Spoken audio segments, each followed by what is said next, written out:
Hi everyone, welcome back to Coffee, Books, and Rain, where we are having a fairly good Sunday. It is both hot, it is the first day of fall that I'm aware of, or at least tomorrow is supposed to be the first day of fall, and we have, from what I'm to understand, via my phone app, 100 plus degree weather. Not here for that. We are just absolutely not here for that. We are here for hot coffee drinking weather when the vibes are like 70s plus or low 70s, 60s. When the weather is crisp, when the weather is cool, when the weather makes you want to grab a blanket and cozy up with your favorite read. And that is what I love so very much. That is what the vibe of Coffee, Books, and Rain is here for. That is the aesthetic that Coffee, Books, and Rain strives for, is the cool, crisp atmosphere that we don't always get, but we look for it in whatever way we can. Now, I just got done, as you can see, well, maybe you can't tell what this is all about, but I just got done with D&D, and I am the Dungeon Muse of my group, so I get to dress however I want to dress. So that is a pretty fun part of that kind of role. I do not call myself the Dungeon Master, nor do I call myself the Game Master. I call myself the Dungeon Muse. It is what I have always called myself when it comes to running my games. So try to think of myself as being a little bit more benevolent. Try to think of myself as being a little bit more giving and thoughtful when it comes to what my characters are coming up against. But I don't know. I guess you have to ask my PCs. I try not to kill them, if at all possible, but we are only on level 2 of the temple they are trying to fight through, and they are only level 3s, so crossing fingers that they make it. Everybody send them all the good luck that they possibly can have, because they have one more level till they get to the bad guy of this particular temple. And who knows if they're going to have enough health points to be able to make it through. Because I just don't know. I have plans as to how they can earn extra health points. But I don't know if they're going to take it. So, that's just me. Anyway, this is not about me playing D&D with my friends. This is not about me talking about the weather. This is about me talking about books, because Coffee, Books, and Rain is nothing more than a book review channel, and we are talking about The Most Wonderful Crime of the Year by Ali Carter, and that's what we're going to put over here. Now, this was originally intended to be both a podcast episode on my podcast channel, Books Are Magical, as well as an author interview. However, it did fall through just simply because some of my co-hosts were unable to join me with an interview with the author. Now, this author we have interviewed before, and she is phenomenal, and she is so lovely, so I would have loved to interview her again to talk about this particular book, because it was so incredibly fun. I finished it and had such a great time with it. I'm not usually the biggest rom-com sort of person, but when it comes to Ali Carter, I will definitely give her credit for actually writing in such a style that tends to grab my attention. Especially this particular one. This had enough murder mystery and enough sort of suspense plot that I was really drawn in. I love a good Agatha Christie whodunit sort of plot. And that's what I found this book gave me. So what happens within The Most Wonderful Crime of the Year is we get Maggie, who is an up-and-coming author in her own realm of writing. Now, she's not had the greatest past with regards to her personal life, But she loves this particular author, and author Eleanor. And I believe it's Eleanor Ashley. And I kind of equated Eleanor Ashley to kind of an Agatha Christie type of character. And the reason being is because Eleanor Ashley has written, up until this point in the book, about 99 novels. And Maggie is absolutely enthralled with Eleanor Ashley. Like, she is kind of the person who has inspired Maggie to become a writer. So that is the person Maggie kind of has put, what you would say, is on a pedestal. Well, then there comes along Ethan Wyatt. And of course there's always, and I don't want, maybe I shouldn't say it that way, but within this sort of realm, there is an enemies to lovers sort of trope. And Ethan Wyatt is definitely fitting that trope. So he walks into the picture and you almost instantaneously do not like him. And Maggie does not like him. There are references to a past history that is very tumultuous, that things have been said or things have been done that were not beneficial, or that painted somebody or something in negative light. And so there is just some water under the bridge that would be better left alone. So Maggie is just like, no, we are enemies. We are going to leave it at that. We hate each other. And so when it comes to describing their relationship to other people, Maggie is very much like, no, we are enemies.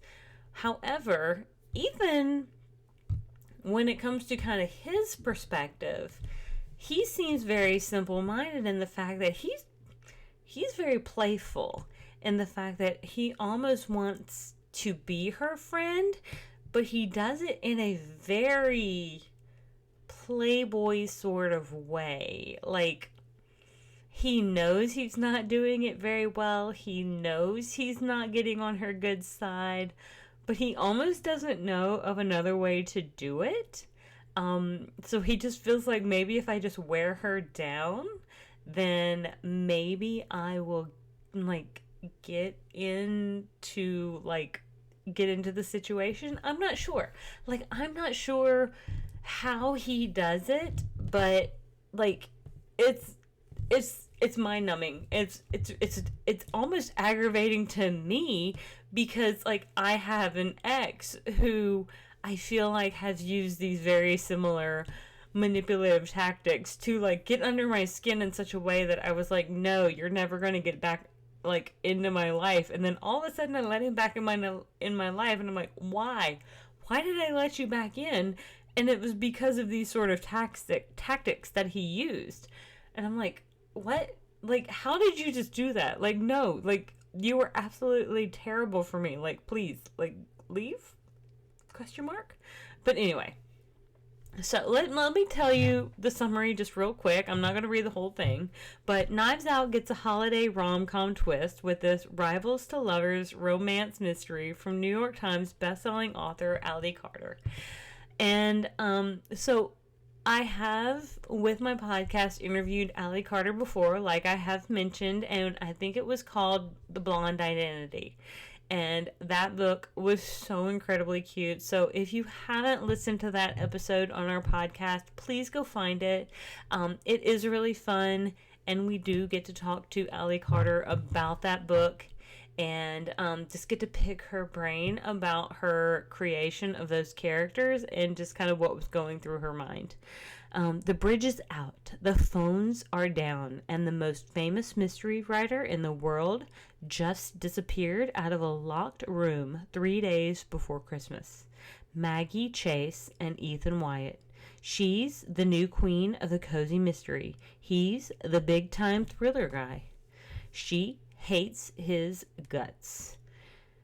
But when they both accept a cryptic invitation to attend a Christmas house party at the estate of a reclusive fan, neither is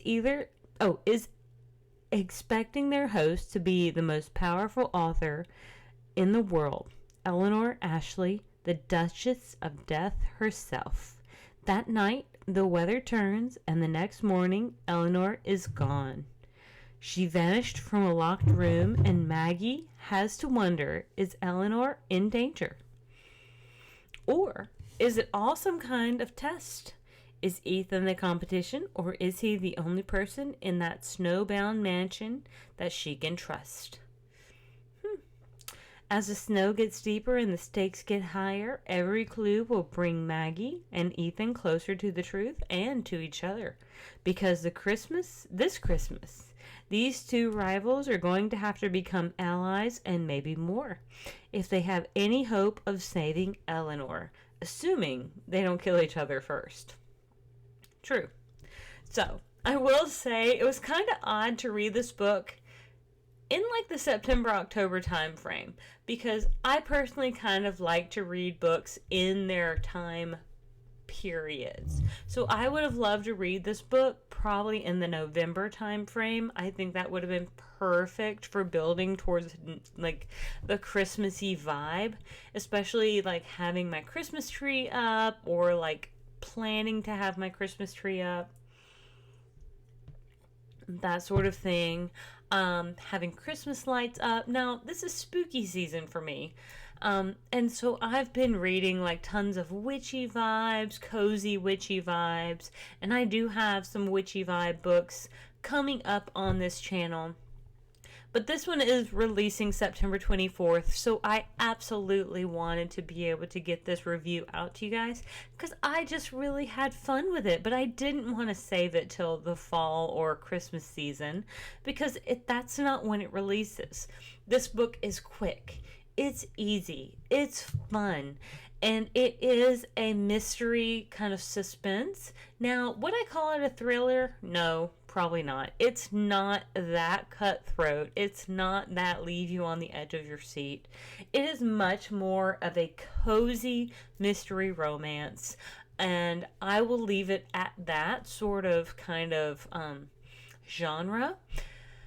And it is exactly that. You get the enemies to lovers or the rivals to lovers. You get a reference by the characters to the whole one bed scenario, because that is a trope that can happen in romance novels, and you get that reference, especially when it comes to the fact that one of the characters, both of the characters feel as though their lives are in danger because shots have been fired, quote unquote.